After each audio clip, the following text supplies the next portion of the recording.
Hello, my name is Leslie, and me and my partner Natalie are on the affirmative side. And our proposition is that the U.S. should make an accelerated pathway to citizenship for undocumented immigrants who meet specific requirements.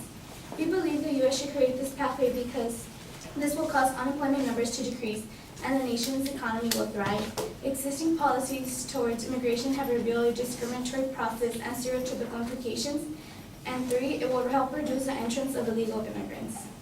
The specific requirements that will be asked for will be those that every rightful immigrant will have. It would include proof of stay in the United States for the last 10 years, verification of taxes done in the last 10 years, demonstration of ability to sustain themselves without any excessive dependency on the government aid, and have not been convicted of a major crime or 3 or more misdemeanors.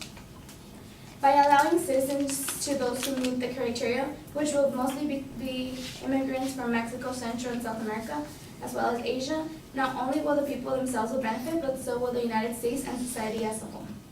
First, I would like to address how this will cause unemployment numbers to decrease and the nation's economy will thrive. Unemployment has been one of the United States' biggest concerns. As the years progress, the nation's goal is to decrease the unemployment rate.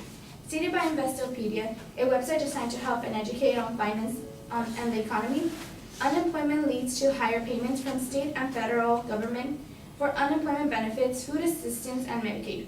In February of 2017, payments from state and federal government for unemployment benefits totaled to $2.96 billion. At the same time, state and federal governments are no longer collecting the same level of income tax as before, forcing the government to borrow money, which defers the cost and impacts of unemployment into the future, or cut back on other spendings. This means more money is needed to take care of the current employed workers to aid those who aren't. By allowing citizenship to immigrants, there will be an increase in job openings since many will start small businesses. As seen in the report prepared by the Democrats Committee on Small Business, in DACA recipients, who are those immigrants who have been given some type of aid, have started small businesses and grown small ones into bigger ones. If the trail follows, when admitted citizens are given the opportunity to start a business, they will, opening jobs and aiding the unemployment numbers to decrease. Also, by allowing immigrants who are skilled to attain citizenship, they will fulfill job requirements such as social security numbers and work authorization cards that will allow them to enter the workforce. In an article by Cole Calvin for the Resident of Fellows of Harvard, Cole explains the benefits of what happened in the 1968 under the Reagan administration.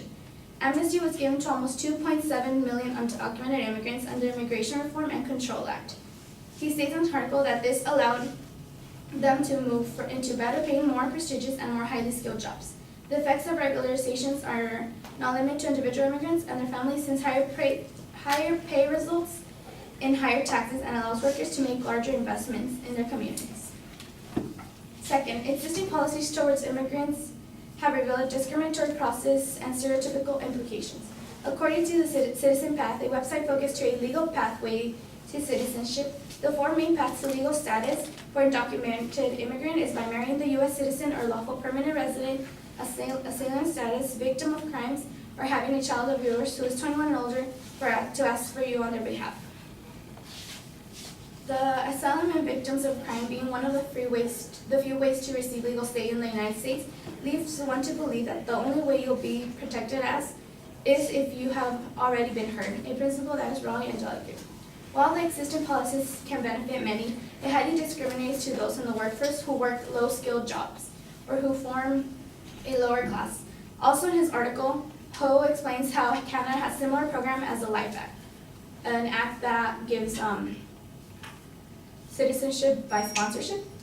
However, this program aids low and medium-skilled immigrants. He states these programs have resolved much of the demand for low-skilled immigrant laborers. As opposed to the United States, Ho mentions that meanwhile, the United States lawmakers address demand for low-skilled laborers by turning a blind eye to the growth of undocumented population and ensuring the unauthorized immigrants have limited rights and precarious status.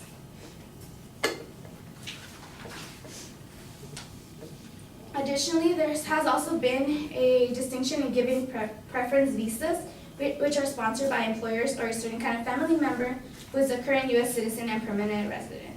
Due to annual caps on visas being the same for every country, regardless of the state, of the size, undocumented immigrants of countries who are bigger in population have to wait longer periods of time.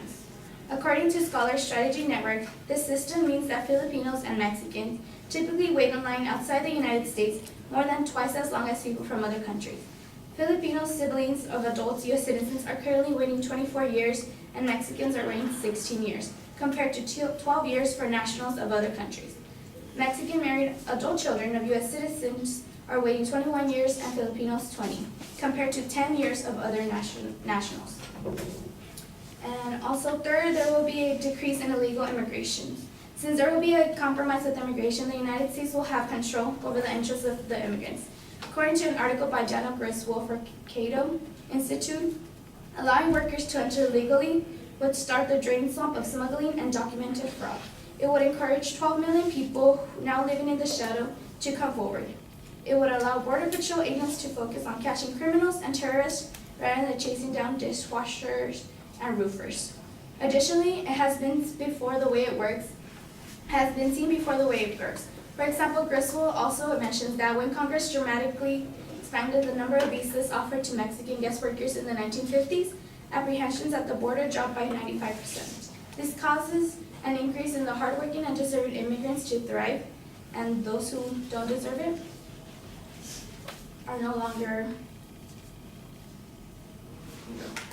Because of these reasons, we believe that there should be an accelerated pathway to citizenship for undocumented immigrants who meet the specific requirements. Thank you.